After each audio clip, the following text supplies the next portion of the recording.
დღემშვიდობისა რადიომედის დღის არხის ფორმატში განმაგრძოთ მუშაობას და ჩვენ ახლა სტუდიაში საპარლამენტო უმრავლესობის წევრს ბატონ ვლადიმერ ბოჟაძეს მასმეძლობთ. გამარჯობა. გამარჯობა, მივესალმებით ჩვენს ვერნეს და მაყურებელს, მადლობა მოწვევისთვის. მადლობა სტუმრობისთვის. ბატონ ლადოსთან ერთად ჩვენ მიმდინარე პოლიტიკურ პროცესებს გამოვეხმაურებით, ალბათ ძირითადი თემებია მეგობარი აქტი, შემდეგ ღია წერილი, მოლოდინი ამერიკის ადმინისტრაციის მხრიდან და მოახლოებული მორიგი არჩევნები, წინა არჩევნების კვლავ გაპროტესტების ფონზე. ვლადიმერ, ჩვენ დღეს მსოფლიო საზოგადოება კაპაციტეტებით ელოდება თქვათ სტამბოლში მიმდინარე პროცესებს, თუ როგორ და რა იქნება, მიუხედავად მოლოდინისა, იქ არც ტრამპი ჩასულა და არც პუტინი არ გვიხილავს და ტრამპის განცხადებაც მოვისმინეთ მე, რომ არ ვიყავი პუტინისთვის უნდა ჩასულიყო და რეგიონულ დონეზე აღმოჩნდა, რომ მასპინძელი თურქეთის პრეზიდენტი და ზელენსკი, რომელიც ასეთი ფორმატით უკმაყოფილოა. თუმცა მიუხედავად იმისა, რომ ლიდერები არ ჩავიდნენ, მსოფლიო მაინც გარკვეულ მოლოდინშია, რომ იქნებ რაღაც წინ გადადგმული ნაბიჯი იყოს. ფაქტია, რომ იქ მიმდინარე პოლიტიკური შედეგების, საბრძოლველიდან დიპლომატიურ შედეგებზე გულისხმობ გადასვლა, აუცილებლად აისახება გეოპოლიტიკურ ურთიერთობებზე და მათ შორის ჩვენთვისაც ბევრი რამ უფრო გამოკვეთილი გახდება. და მესმის, რომ ამერიკის ადმინისტრაციისთვის ეს ახლა მთავარი შეიძლება გამოწვევა იყოს. თუმცა ჩვენი გამოწვევა გვაქვს და ჩვენი ლოგიკა გაგვაჩნია და ალბათ აი ამ ყველაფრის ერთობლიობაში შეგვიძლია განვიხილოთ ღია წერილი, რომელიც ოპოზიციაში თუ პოზიციის პოლიტიკური პოზიციის მთავარი მმართველი პარტიის წარმომადგენლების განმარტებების და ზოგადად პოლიტიკური შეფასებების საგანი გახდა. თქვენი მოლოდინი როგორია, რას შეიძლება ველოდოთ ჩვენ იგივე ქართულ-ამერიკულ ურთიერთობაში, როგორი ტიპის გამოკვეთილ პროცესებს, იმიტომ რომ ახლა რაც არის ალბათ ყველაზე რთული, ეს არის ბუნდოვანება პოლიტიკური, გეოპოლიტიკური და დიდი კომუნიკაციის იმ სფეროში, სადაც ჩვენ გვინდა რომ გამოკვეთილი იყოს თუ რა ტიპის ურთიერთობა უნდა გქონდეს. ჩვენო მოქალაქეება იცია, რომ თუ რამე პრობლემა გვაქვს ჩვენ ევროკავშირის ბიუროკრატიასთან და გქონდა ამერიკის წინა ადმინისტრაციასთან, სწორედ რუსეთ-უკრაინის ომიდან გამომდინარეობდა, სწორედ იმ პრინციპული პოზიციიდან გამომდინარე, რომელიც ჩვენ დავიკავეთ, დავიცავთ მხოლოდ ჩვენი სახელმწიფოს და ხალხის ინტერესები და სხვაგვარად ჩვენ უფლება არ ქონდა, სხვაგვარად მოქცეულიყავით განსხვავებით წინა ხელისუფლებისა, თუმცა ამაზე ალბათ მოგვიანებითაც შეგვიძლია ვისაუბროთ და ეს აღმოჩნდა ძალიან პრინციპული პოზიცია ჩვენი პარტნიორების, რომ ჩვენ ძალებში როგორ გავბედეთ, რომ უარი ვთქვით იმ სცენარის განხორციელებაზე, რომელიც აქ უნდა ყოფილიყო, თქვენ იცით რომ გუშინ პარლამენტთან როცა ჩვენ დადგენილებით შესაბამისი განცხადება მივიღეთ და გამოვაქვეყნეთ, იქაც იყო ამაზე საუბარი, მანამდე პარლამენტის თავმჯდომარემაც ისაუბრა, ჩვენ ლიდერებს არასდროს დაუმალიათ, რომ იყო რუსეთ-უკრაინის ომში საქართველოს ჩართვის სურვილი კონკრეტული ძალების მხრიდან და მთელი ეს პრობლემები სწორედ 22 წლიდან დაიწყო და გრძელდება დღემდე, ამიტომ რა თქმა უნდა ჩვენთვის ძალიან მნიშვნელოვანია რა შედეგი დასრულდება დღეს გარკვეული შეხვედრები, ხვალ იქნება თუ არა სახელმწიფო მდივნის ვიზიტი სტამბოლში და როგორ განვითარდება მოვლენები, იმიტომ რომ თუ ვინმე არის დაინტერესებული მშვიდობით ვართ ჩვენ, იმიტომ რომ ყველაზე კარგად ჩვენ ვიცით ჩვენთვის ამდენს ნიშნავს მშვიდობა როგორც ერთი სახელმწიფოსთვის იმ პრობლემებიდან გამომდინარე, რომელიც ჩვენ დამოუკიდებლობის გამოცხადებიდან მალევე თავსაჯა რუსეთმა და ეს სწორედ ჩვენი არჩევანის გამო იყო, სამოჩავლოს მოვლენების, აფხაზეთის ომიც, 2008 წლის რუსეთ-საქართველოს ომიც, ომის ის ცხელი ფაზა, რომელიც არაერთხელ გავიარეთ რუსეთად, თუმცა ჩვენ დღეს კვლავ ოკუპირებული გვაქვს ტერიტორიები და კვლავ გვაქვს პრობლემები, რომლებიც ჩვენ უნდა მოვაგვაროთ აუცილებლად, თუმცა ახაც იცით, რომ ჩვენ გაცხადებული პოზიცია გვაქვს, რომ მხოლოდ მშვიდობიანი გზით გვინდა დავიბრუნოთ ჩვენი ოსი და აფხაზი ძმები და შევძლოთ კვლავ გაერთიანებულ და ძლიერ სახელმწიფოში ცხოვრება, ამიტომ რა თქმა უნდა, თუ ეს კვანძი გაიხსნა და ნებისმიერი თუნდაც 30 თვით იქნება ეს ესლის შეწყვეტა, თუ კიდევ უფრო გრძელვადიანი მშვიდობის დამყარება, რა თქმა უნდა, უკრაინის ინტერესების მაქსიმალური დაცვი და თქვენ იცით, რომ 600-მდე რეზოლუციას და სხვადასხვა საერთაშორისო დოკუმენტს შეუერთდა საქართველოს და ყოველთვის ჩვენ უკმოვდით რუსეთის აგრესიას უკრაინაში და ყოველთვის ხარს უჭერდით უკრაინას და ეს საზოგადოებისთვისაც ცნობილი. ამიტომ როგორ განვითარდება მოვლენები არის ძალიან მნიშვნელოვანი ჩვენთვის, იმიტომ რომ აქედან გამომდინარეობს საქართველოს ევროკავშირის მომავალი ურთიერთობები და შესაბამისად საქართველოს ამერიკის მომავალი ურთიერთობებიც, იმიტომ რომ ამ საკითხის ჭრილში უყურებს ყველა, ასე ვთქვათ, ამ პრიზმიდან რა როლი გვიკავია. ჩვენ დამერწმუნეთ არანაირი სანქციები რა ევროპარლამენტის 6 რეზოლუცია რა მეგობარი აქტი რა ასე ვთქვათ ზეწოლები კი არა სულ წითელ ხალიჩებს გაუფენდნენ ირაკლი ყობახიძეს ოღონდ ეს მოხდებოდა ჩვენი გმირი ჯარისკაცების ხარჯზე უამრავი გაუბედურებული ოჯახის ხარჯზე ჩვენი ეკონომიკის განადგურების ხარჯზე და ყველა შეგვაქებდა თუმცა ჩვენ ვარჩიეთ ასეთი პოზიცია თავის დროზე ირაკლი ღარიბაშვილის პრინციპული პოზიცია გახსოვთ თქვენ იგივე პოლიტიკას აღძელებს რა თქმა უნდა ახლანდელი პრემიერ-მინისტრი იმიტომ რომ ეს არის სწორი ხედვა და სახელმწიფო პოლიტიკა ამიტომ თუ ვინმეს რამე დაეწუნება და რა ვიცი რასაც აღარ გვაბრალებენ ახლა თუ 2022 წლამდე ეს პრობლემები არ იყო და გახსოვთ თქვენ როგორი შეხვედრები ქონდა როგორი მადლიერები იყვნენ ჩვენი პარტნიორები უიზო მიმოსვლა თავისუფალი ვაჭრობა ასოცირების ხელშეკრულება და ამ შემდეგ კანდიდატის სტატუსი პირველივე ჯერზე რატო გახდა პრობლემა თუ მანამდე ქონდა მაღალი დონის შეხვედრები ამერიკის შეერთებულ შტატებში და გახსოვთ თქვენ ყველა პრემიერი იყო ფაქტობრივად ნამყოფი და არანაირი პრობლემა ურთიერთობებში არ ყოფილა რატო გახდა ამის მერე ამ მარტივი მიზეზის გამო იმიტომ რომ იყო საუბარი იმაზე რომ გუშინაც იცით თქვენ შალოპაპოვშვილს ახსენა ეს თემა დაახლოებით კურსკის ოპერაციის მასშტაბი უნდა ყოფილიყო რომ დაახლოებით რასაც შეძლებდა ჩვენი ტერიტორია ჩვენი ჯარი რაღაცა ყურადღების გადატანას რაზეც 4ჯერ და 5ჯერ მეტი ჯარისკაცის ყურადღების გადატანა მოუწევდა რუსეთს და ჩვენ არ გავწერეთ ჩვენი ქვეყანა და კი ბატონო ახლა გინდა სანქციები დაგვემუქრონ გინდა დაგვიწესონ ეს ჩვენი არჩევანია ჩვენ უკან ვერ დავიხევ ჩვენს უკან ჩვენი სახელმწიფოა ჩვენი ხალხია ყველა ჩვენთაგანის ოჯახებია 2008-ში კი და მეტმეტეს ეს მსგავსი დახმარება სამწუხაროდ მსგავსებულიც კი რაც ნახეთ სამწუხაროდ თუ ჩვენ შევადარებთ რა მოხდა 2008-ში ეს იყო ის სცენარი რომელიც მე 2014-ში განვითარდა უკრაინაში რუსეთის მხრიდანაც ხო შემოჭრა მთელი ქვეყნის ტერიტორიაზე მე რაღაცა მიზეზით იმ ტერიტორიებზე დაბრუნება რაც მას აწყობდა რაც მისთვის სტრატეგიული იყო კვლავ მისი ჯარების დაბრუნება ჩვენ ქვეყანაში არა და 2007 წელს გავიყვანეს გახსოვთ თქვენ ბოლო რუსი ჯარისკაცი საქართველოსთან თუ არ ჩავთვით აფხაზეთის ტერიტორიაზე სადაც საერთაშორისო მონიტორინგი არ ხორციელდებოდა და რეაქცია დასავლეთის როგორ შეიძლება ყოფილიყო კი ბატონო დახმარებები ნაციონალურ როგორ აითვის ეს დახმარებები სხვა საკითხია მაგრამ პოლიტიკური და ფინანსური თუმცა ეს დახმარება იყო მხოლოდ პოლიტიკური და მხოლოდ ამას ეკონომიკური და არც ეს შემთხვევაში სამხედრო პირიქით ემბარგო დაგვედო გახსოვთ თქვენ სამხედრო ემბარგო ომის მერე და ფაქტობრივად იზოლაციაში ჩვენ კი მოვიქეცით და არა რუსეთში არც ერთი ვიზიტი გასაგებია სააკავშირო საუბრობთ მაგრამ ჩვენი ქვეყანა იყო და სახელმწიფო იყო არც ერთი ვიზიტი არც იქით არც აქით ხო და რომ არა ვიძინე ივანიშვილი და გამოცოცხლებას თქვა პოლიტიკური პერსპექტივის და ცვლილებების და უკვე სხვანაირი იმედებით ხედვა ჩვენი ქვეყნისის და გარედან მხრიდანაც და ხალხიდანაც კიდე არ ვიცი დღესაც არ ვიქნებოდით ხო იგივე სცენარი ვითარდება ახლა ხო რა თქმა უნდა როცა უკრაინაზეა ლაპარაკი ყველაზე დიდ ევროპულ სახელმწიფოზე შუაგულ ევროპაში ამ ხელამს ქვეყნზე 2000 კილომეტრზე არის ფრონტის ხაზი ხო წარმოიდგინეთ ეხლა საქართველოს სამჯის ტერიტორიაზე გრძელი არის მარტო ფრონტის ხაზი ეხლა და რამდენი 1000 და 100.000 შეეწირა ამს ერთი მხრიდანაც და მეორე მხრიდანაც ეხლა ორივე სახელმწიფო მალავს ასე ვთქვათ რეალურად ამონაცემებს თუმცა საზოგადოება ხედავს ხო რა მასშტაბის გრევა და რა უბედურება გამოიწვევს ამიტომ ეს არის ერთ-ერთი მიზეზი რის გამოდაც ჩვენ ასეთ დამოკიდებულებაში ვართ როგორც კი ეს საკითხი მოგვარდება უკვე რა თქმა უნდა სხვანაირად მოექცევიან ქართულ სახელმწიფოსაც ქართულ ხალხსაც ქართული ხალხის მიერ არჩეული ხელისუფლებასაც ამიტომ ჩვენ მშვიდობით ვართ სასიცოცხლოდ დაინტერესებული იგივე მოლოდინები რა თქვენ ახსენეთ პრეზიდენტ ტრამპის ადმინისტრაციასთან მიმართებაში ჩვენ არ დაგვიმალავს არასოდეს რომ ფაქტობრივად საარჩევნო კამპანიის დროს გულშემატკივრობდით პრეზიდენტ ტრამპს იმიტომ რომ მისი ხედვა მისი დამოკიდებულება სამშობლოსადმი სახელმწიფო ინტერესებისადმი რელიგიისადმი ზოგადად კონსერვატიზმი LGBT თემთან მიმართებაში და ასე შემდეგ ფაქტობრივად ერთ-ერთს ემთხვეოდა იდეოლოგიურად და ემთხვევა ახლაც და მერე უკვე ქმედებები როცა ის პრეზიდენტი გახდა იგივე USAID-თან დამოკიდებულება net-თან და ასე შემდეგ ფაქტობრივად დახურა ეს ორგანიზაციები და გააუქმა რაზეც ჩვენ ისედაც ვსაუბრობდით და მუდმივად ვამბობდით რომ USAID, NED, ევროკავშირის ფონდი სხვა ფონდები გამოიყენებოდა ქვეყანაში შიდა პოლიტიკური პროცესების სამართავად ჩვენ ეს არ დაგვიმალავს იცით თქვენ ახლა ალბათ ანეკდოტა თუ გამოდგება რომ პავალ ხერჩინსკი თქვა რომ ქვეყნის შიდა საქმეებში არ ვერევი ხლა ასეთი მოკლე ანეკდოტი თან საერთაშორისო მასშტაბის ალბათ იშვიათი შემთხვევა როცა ადამიანი პირდაპირ მოუწოდებდა ამორჩევას ხმა მიეცა ისეთი პოლიტიკური ძალებისთვის ვინც ევროპას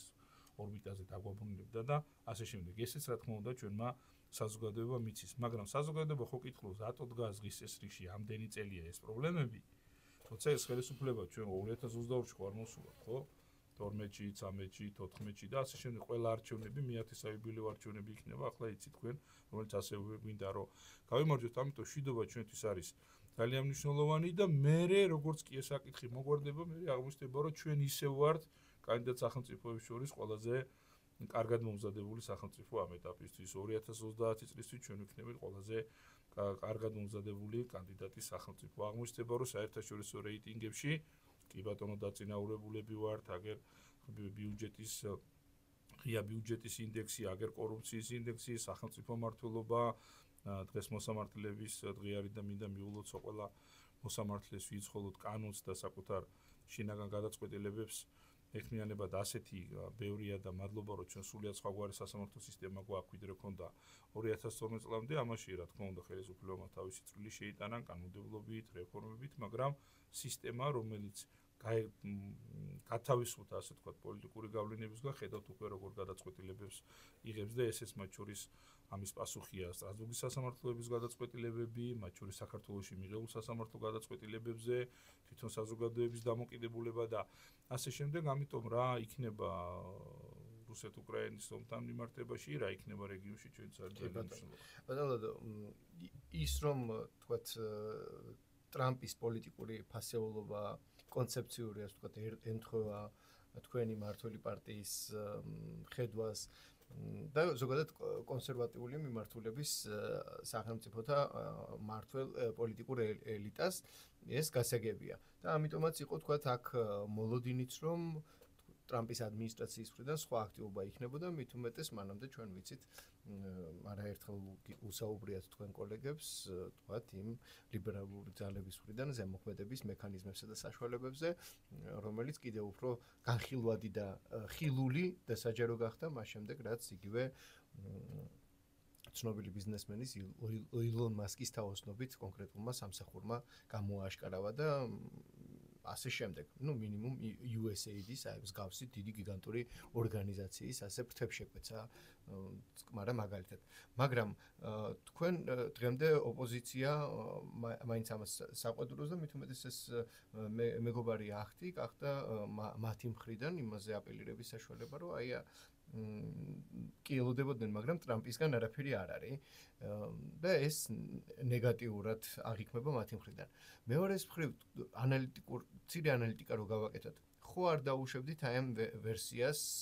შეიძლება თქვენი ხედვა გაქვთ და თქვენი მოლოდინი, მაგრამ დღეისთვის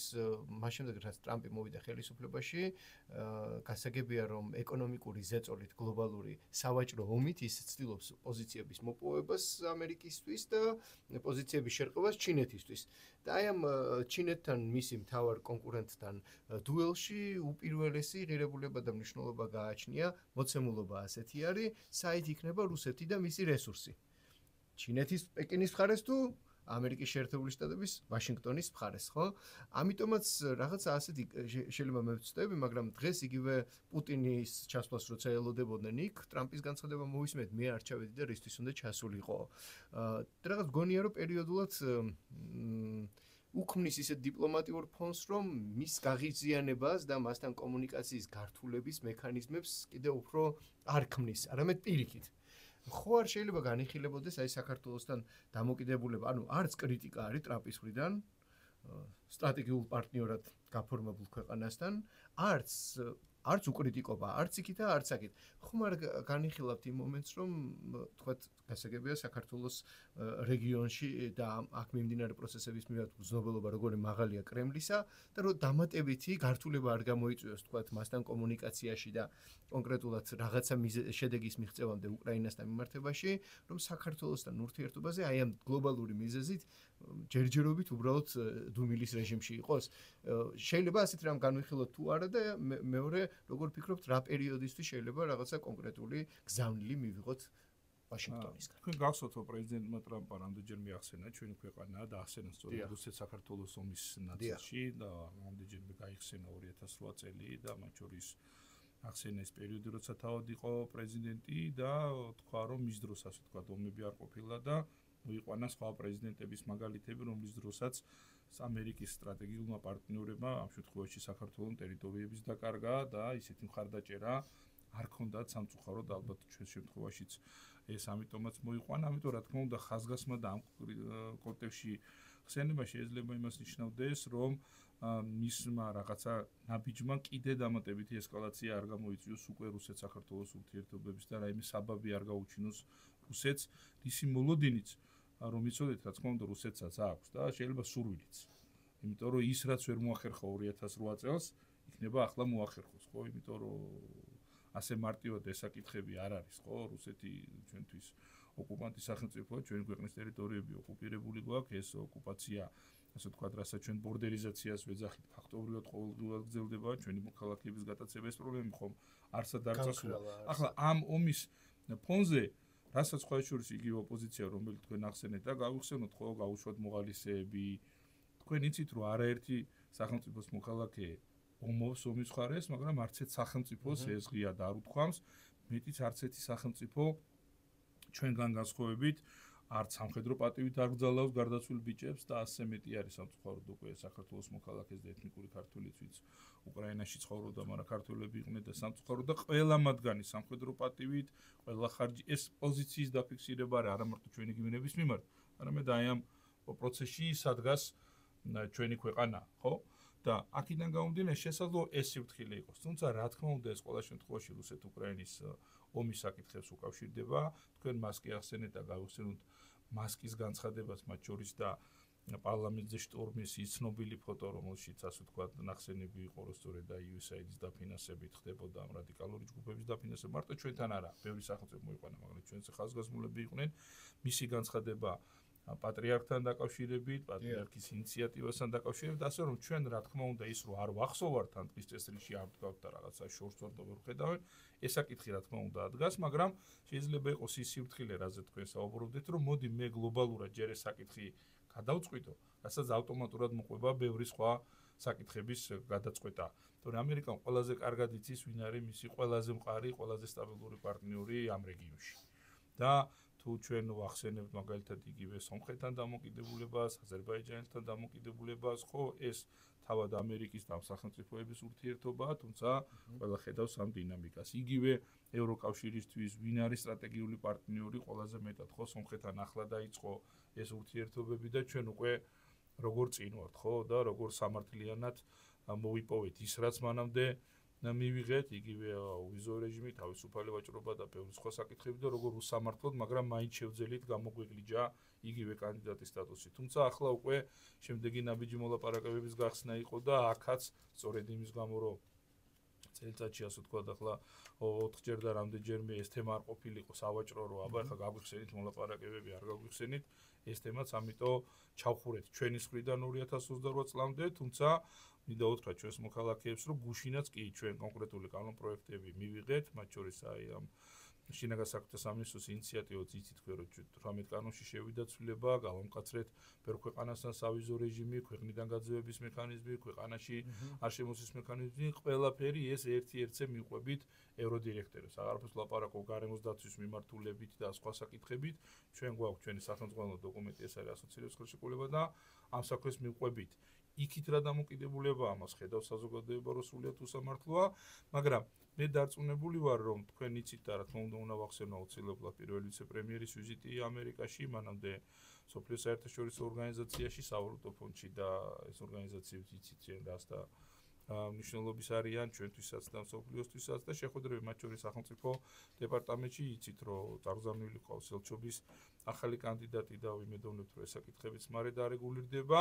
თუმცა ზუსტად იმის გამო, რომ ახლა ესეთი ვითარებაა რეგიონში, მხოლოდ საქართველო-ამერიკის ურთიერთობები არ არის ეს არის აი ამ გლობალურ კონტექსტში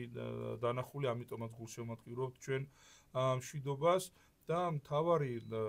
საქმე, ასე ვთქვათ, ბატონმა ტრამპმა ჩვენთან მიმართებაში უკვე გააკეთა, იგივე USAID-ის, ნედის აგზოლ და ზოგადად ამ პოლიტიკის, იგივე ამერიკის საელჩოს ვებგვერდზე შემძანდით, Facebook გვერდზე შედი და ნახეთ მათი ბოლო აქტივობა და დავბრუნდეთ რამოდენიმე თვის უკან წინასაარჩევნო კამპანიის პერიოდში, არჩევნების შემდგომ პერიოდში, ფაქტობრივად ჩვენ რომ ველოდებოდით 20 იანვარს და იმ მოლოდინებს, ის მოლოდინები გამართლდა და ველოდებით ახლა უკვე შემდგომ ეტაპს და შემდგომი მოლოდინების გამართლებას, ამიტომაც იყო საჭირო პრემიერ-მინისტრის წერილი, ღია წერილი, რომელიც ასევე იცის საზოგადოებამ და გუშინ ცლად ისაუბრა ამაზე ბატონო პრემიერ-მინისტრმაც და ასევე გუშინ პარლამენტის განცხადება, რომელთაც ჩვენ გამოვეხმაურეთ მტრული აქტის შინაარს, რომელსაც მეგობარი აქტი და არქვეს, თუმცა იცით თქვენ რომ სენატში რო შევიდა, სახელი შეუცვალეს და იგივე თქვენ სავაჭრო ომები ახსენეთ და ჩინეთი ამერიკის ურთიერთობები და აგერ შვეიცარიაში შეთანხმდა რაღაცა საკითხებზე დაარეგულირეს და სხვანაირად ვითარდება, ასე ვთქვათ, პროცესები და ჩვენი გეოგრაფიული მდგომარეობიდან გამომდინარე და ეს ჩვენ უფლის და ჩვენი წინაპრების დამსახურება, რომ სისხლის დაცრევით აქამდე შეინარჩუნეს და მოიტანეს, ეს არის ჩვენი გეოგრაფია, ეს არის ჩვენი ფუნქცია ამ გასაყარზე, ამდენი იმპერიების ტრადიციულად და ყოველთვის შევძელით და მოვედით აქამდე და იმპერიები დაეცენა ეს მცირეერი შევძელით რელიგიაც შევინარჩუნეთ, ქრისტიანობაც, წმენაც, ღირსებაც და აგერავოთ და რა თქმა უნდა ამ რთულ პერიოდში ჩვენ იგივეს გავაკეთებთ და ის შუა დერეფანი, რომლის პერსპექტივაც ახლა სწორედ ომის მერე გაჩნდა კიდევ უფრო მეტად, რა თქმა უნდა, როგორც ბევრი მომხრე ყავს, ისე ყავს ბევრი მოწინააღმდეგე,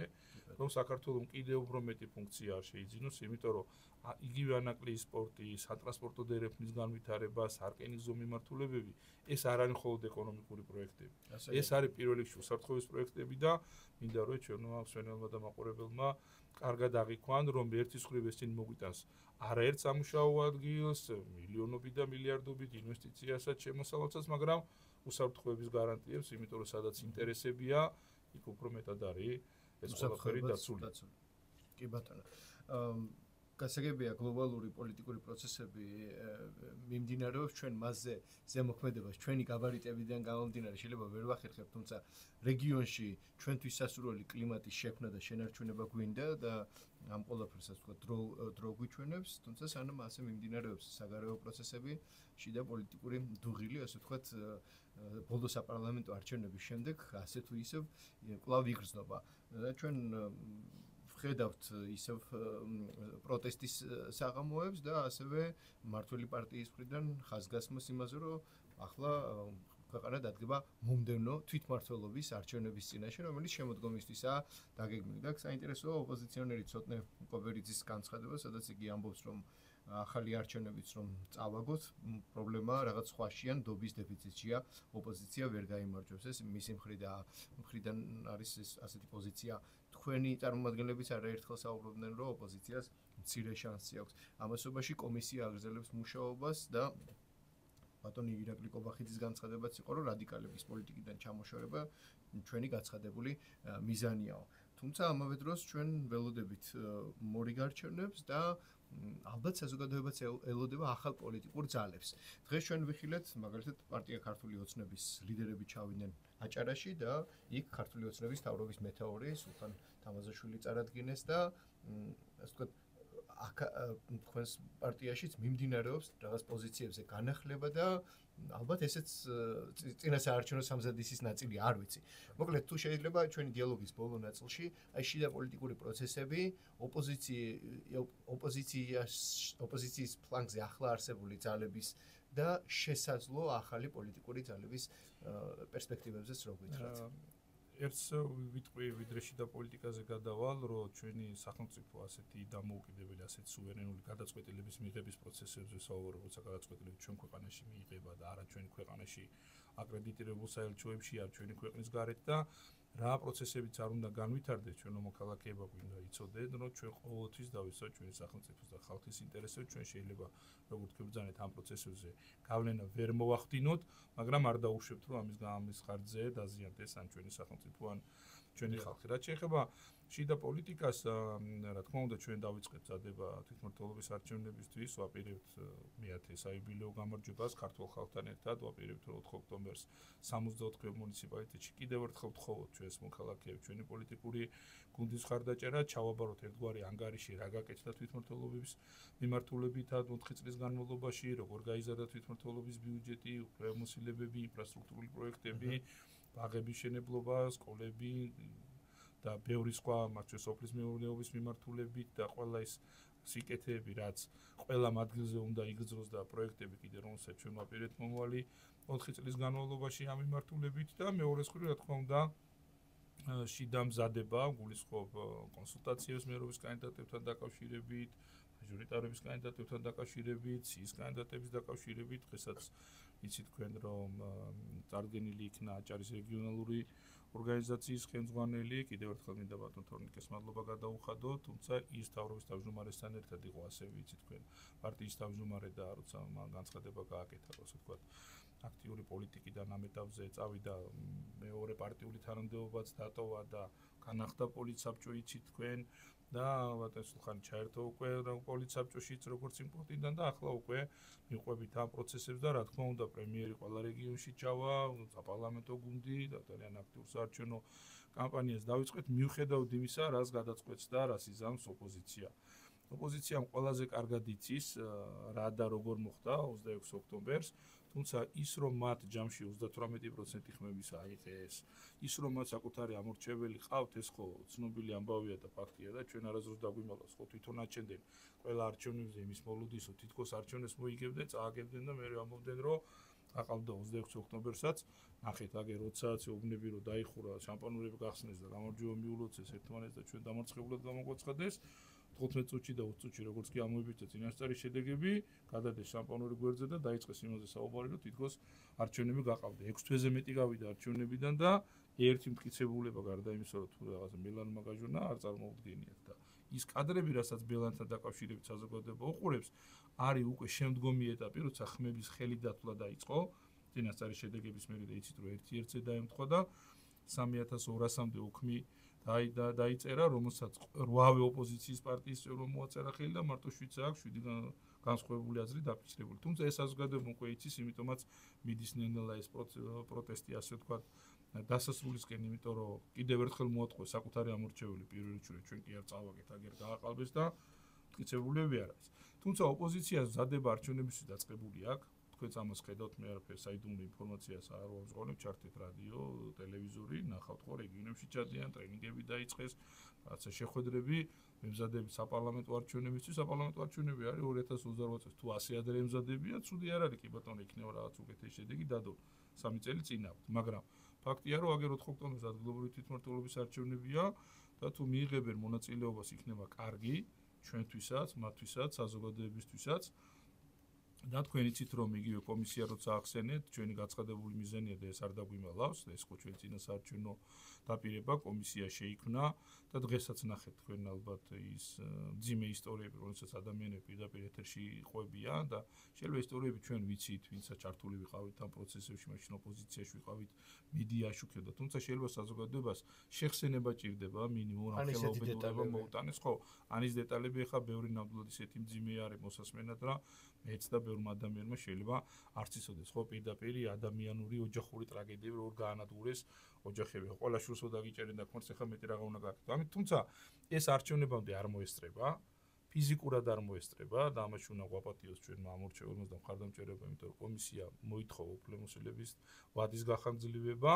და ალბათ არჩევნების შემდგომ იქნება მიმართვა საკონსტიტუციო სასამართლოთი, საკონსტიტუციო სასამართლოს გადაწყვეტილებაც და დიდი ალბათობით იმ მტკიცებულებებით, რაც გვაქვს უკვე ფაქტობრივად აიგზავნება ნაციონალური მოძრაობა და ის პარტიებიც, რომელიც ნაციონალური მოძრაობიდან გამოვიდნენ, ასე ვთქვათ, და პირველ რიგში პერსონალური პასუხისმგებლობა მათ შორის პოლიტიკაში ფაქტობრივად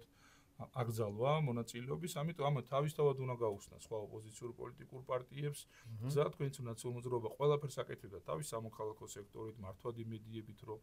არ გაეხარებინა არავინ, ასე ვთქვათ, პოლიტიკურ ველზე და თვითონ დარჩენილიყო თითქოს ყველაზე ძლიერ ოპოზიციურ პარტიად. ან მინიმუმ მასთან აფილიამ და გოგო არამია მოუგეს არჩევნები იგივე საკუთარ ნაციონალურ მოძრაობას, ხო პირველ ადგილზე ოპოზიციიდან ისინი გავიდნენ და არანაციონალურ მოძრაობა.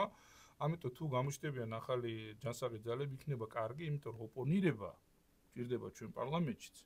მათ შორის საკრებულოებში, სადაც ასევე მაგალითად დედაქალაქ საკრებულოში და თითქმის ყველგან ისეთივე ისიც არის ოპოზიციის კამები, როგორც ახლა ჩვენთან პარლამენტში. და ყველაზე მთავარი ერთადერთი მიზეზი ალბათ რის გამოდაც არ მიიღებენ არჩევნებში მონაწილეობა შეიძლება იყოს ის, რომ 4 ოქტომბერს კიდევ ერთხელ გამოჩნდება და დამტკიცდება რა მოხდა 26 ოქტომბერს. ერთი წლის თავზე კიდევ ერთხელ გამოჩნდება ვის უჭერს ქართველი ხალხი მხარს, რა პროცენტით, რა მასშტაბით, როგორც ოპოზიციას, ასევე ხელისუფლებას, თუმცა დაველოდოთ. როგორ განვითარდება კი მოვლენები. ბატონო, მადლობა. მადლობა ამასობაში ჩვენი საეთერო დროც ამოიწურა ჩვენ სტუდიაში საპარლამენტო უმრავლესობის წევრს ბატონ ვლადიმერ ბოჟაძეს მასპინძლობდით, მასთან ჩვენი დიალოგი რადიო ამდის Facebook გვერდზე აიტვირთება. დროებით. მადლობა.